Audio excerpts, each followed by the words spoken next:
ചെയ്യുന്നതിന് വേണ്ടി professor N V Abdurahman സാഹിബിനെ വളരെ ആദരപൂർവ്വം സ്വാഗതം ചെയ്യുന്നു.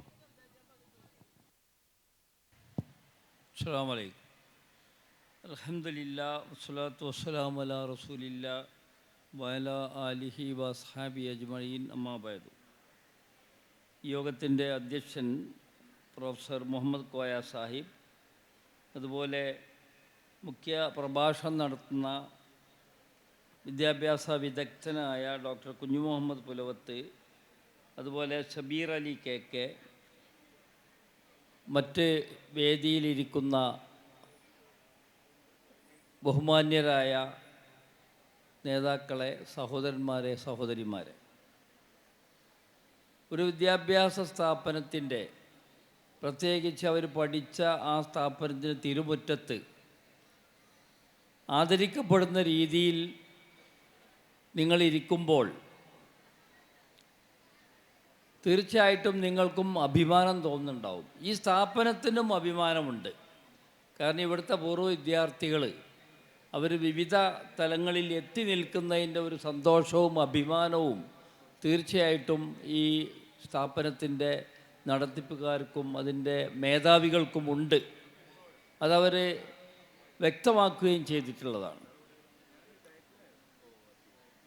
നമ്മളിവിടെ ഇന്ന് ചർച്ച ചെയ്യാൻ പോകുന്നത് വിദ്യാഭ്യാസമാണ് വിഷയം. നമുക്കറിയാം, ഒരുപാട് മാറ്റങ്ങൾ വന്നുകൊണ്ടിരിക്കുന്ന ഒരു ഫീൽഡാണ് വിദ്യാഭ്യാസം. അടുത്ത കാലം വരെ അങ്ങനെ ആയിരുന്നില്ല. ഇപ്പോൾ നമ്മൾ പറയും, നമുക്കറിയാം ഒരുപാട് മാറ്റങ്ങൾ എല്ലാറ്റിലും വന്നിട്ടുണ്ട്. നമ്മൾ ചെയ്യുന്ന ഫോണിൽ മാറ്റം വന്നിട്ടുണ്ട്, നമ്മൾ ഉപയോഗിക്കുന്ന വാഹനങ്ങളിൽ മാറ്റം വന്നിട്ടുണ്ട്. പക്ഷെ വിദ്യാഭ്യാസം മാത്രം കുറേ 100ഓളം വർഷങ്ങൾ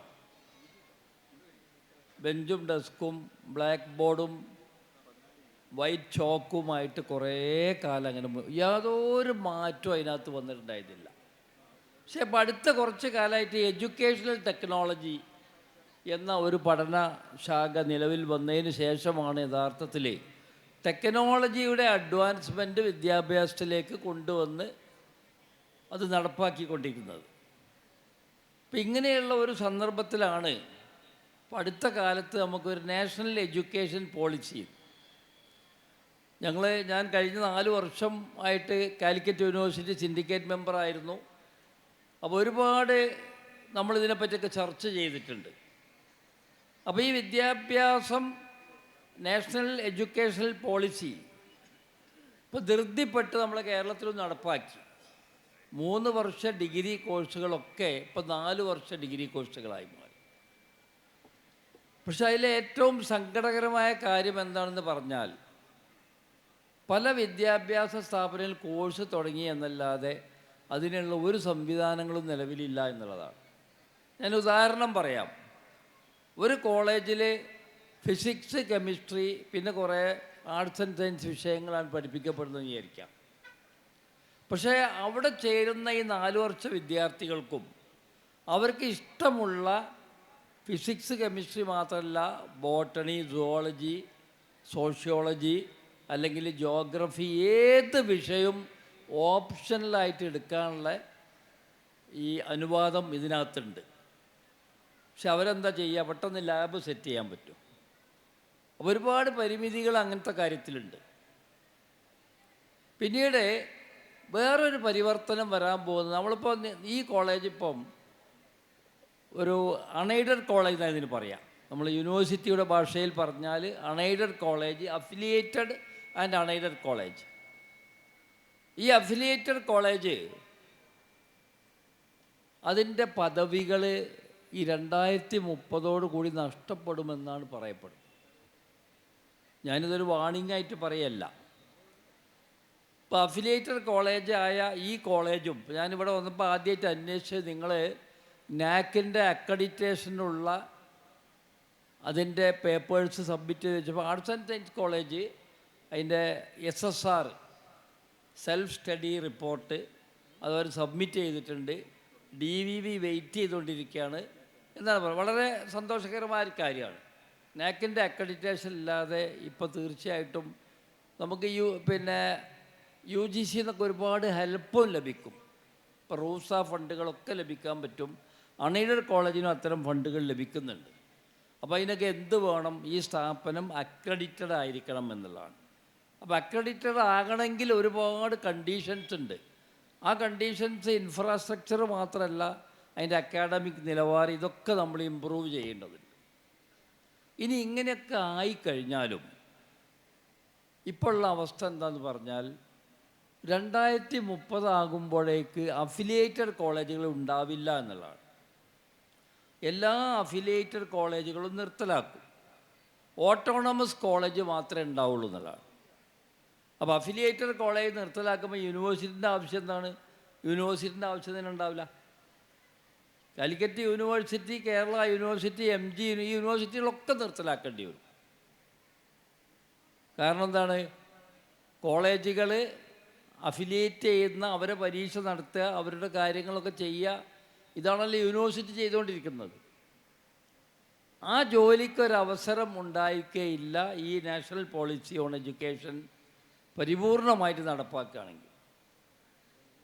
അപ്പോൾ ഇത്തരം സന്ദർഭങ്ങൾ, ഇപ്പോൾ ഞാൻ ഒരു കോളേജിൻ്റെ മാനേജറാണ്, സുല്ലം സലാം സയൻസ് കോളേജ് അരീക്കോട്. ഇപ്പോൾ ഞങ്ങളിപ്പോൾ ചെയ്തത് എന്താണെന്ന് പറഞ്ഞാൽ, ഞങ്ങളിപ്പം ഓട്ടോണമസ് സ്റ്റാറ്റസിന് വേണ്ടി അപ്ലൈ ചെയ്ത് കഴിഞ്ഞു. ഈ ഓട്ടോണമസ് സ്റ്റാറ്റസിന് വേണ്ടി അപ്ലൈ ചെയ്യുമ്പോൾ യൂണിവേഴ്സിറ്റിയിൽ നിന്ന് അതിൻ്റെ വിസിറ്റ്, അവരെ ഡേറ്റ് നോക്കിക്കൊണ്ടിരിക്കുകയാണ്. ഒരാഴ്ചക്കകം അവർ വരും. അങ്ങനെ ഇൻഷാ അല്ലാഹ് ഞങ്ങൾ ഓട്ടോണമസ് സ്റ്റാറ്റസിലേക്ക് പോകും. അപ്പോൾ എന്താ ഈ തീരുമാനം എടുക്കാൻ കാരണം? ഈ തീരുമാനം എടുക്കാൻ കാരണം ഇനി അഫിലിയേറ്റഡ് കോളേജ് ഇല്ല എന്നാണ് നാഷണൽ പോളിസിയിൽ പറയുന്നത്. ഞാൻ അതിലേക്കൊന്നും വിശദമായി കടക്കുന്നില്ല. നമ്മുടെ പുലപത്ത് ഈ വിഷയങ്ങളെപ്പറ്റി സംസാരിക്കാനായിട്ട് മാത്രം വളരെ ദൂരെ നിന്ന് ഇവിടെ വന്നിട്ടുള്ള ഒരാളാണ്.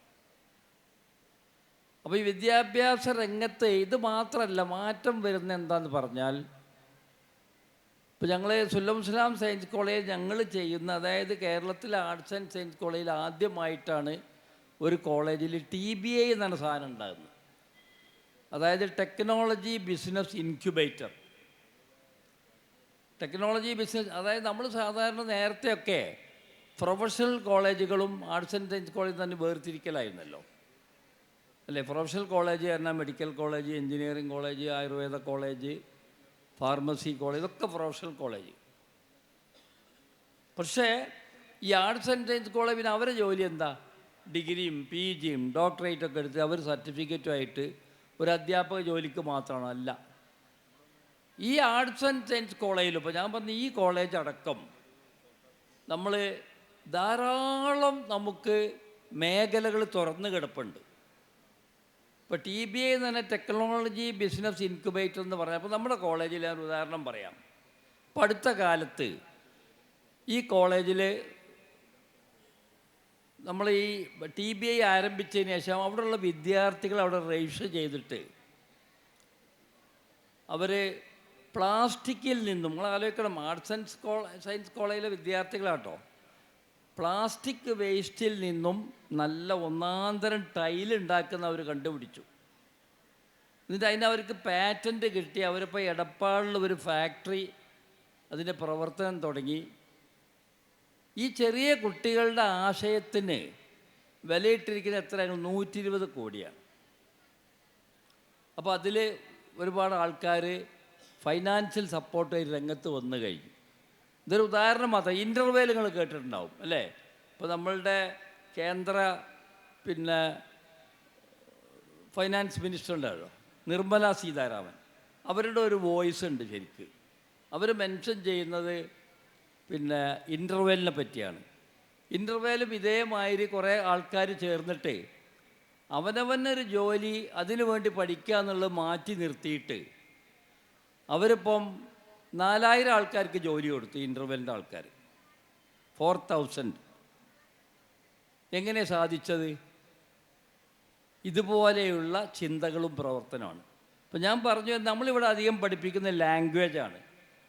ഈ അറബിക് ലാംഗ്വേജിനെ പോലെ സാധ്യതയുള്ള മറ്റൊരു വിഷയമില്ല. ഞാൻ പറയുന്നത് ഈ TBIയിലൊക്കെ പ്രാവർത്തികമാക്കാൻ. കാരണം ട്രാൻസ്ലേഷനുമായിട്ട് ബന്ധപ്പെട്ടിട്ട് ഒരുപാട് സോഫ്റ്റ്വെയർ നമുക്ക് ഡെവലപ്പ് ചെയ്യാൻ സാധിക്കും. അത് മാർക്കറ്റ് ചെയ്യാൻ സാധിക്കും. നമുക്കത് കോടികൾക്ക് വിൽപ്പന നടത്താൻ സാധിക്കും. അങ്ങനെ ഒരുപാട് സാധ്യതകളുള്ള ഒരു മേഖലയാണ് വിദ്യാഭ്യാസം.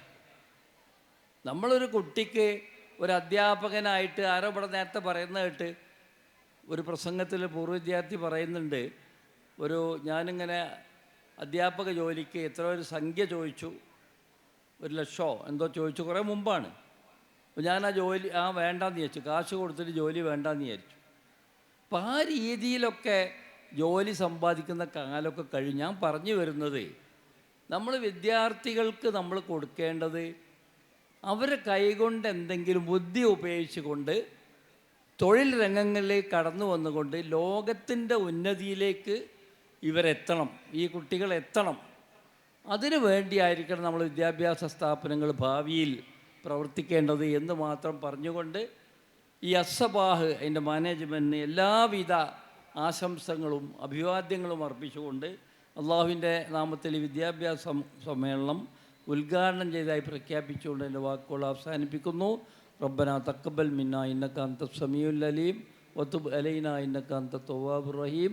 വാഹിറു ദഅവാനാ അൽഹംദുലില്ലാഹി റബ്ബിൽ ആലമീൻ. അസ്സലാമു അലൈക്കും.